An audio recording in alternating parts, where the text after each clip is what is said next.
Question 4. Substance X dissolves in water to form a colorless solution.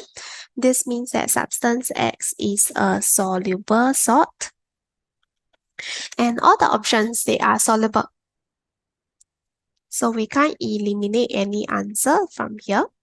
However, in order to form a colorless solution, then we can eliminate option A and option D. This is because solution that contain copper 2 plus ion will be a blue solution. So option A is wrong, and D, solution that contain iron, Fe2 plus ion, it will be a pale green solution.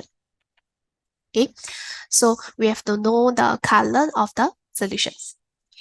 Then for the next part, this solution reacts with acidified aqueous silver nitrate to give a white precipitate. So whenever we see silver nitrate solution, then this must be reminder of anion test. Acidified means presence of acid. So when we add acid first, followed by silver nitrate solution, this means it is a test for anion, and the anions are chloride or iodide.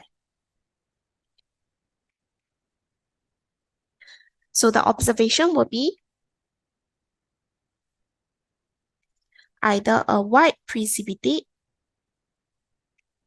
which is silver chloride, will form, or a yellow precipitate,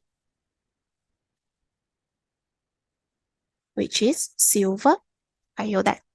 And since in this case, it forms a white precipitate, this means that the solution must have contained chloride and ion. So it will react with silver nitrate to give a white precipitate, silver chloride. And therefore, the answer will be option C. So for this question, students have to be familiar with the anion test as well as the color of the precipitate and color of the solution.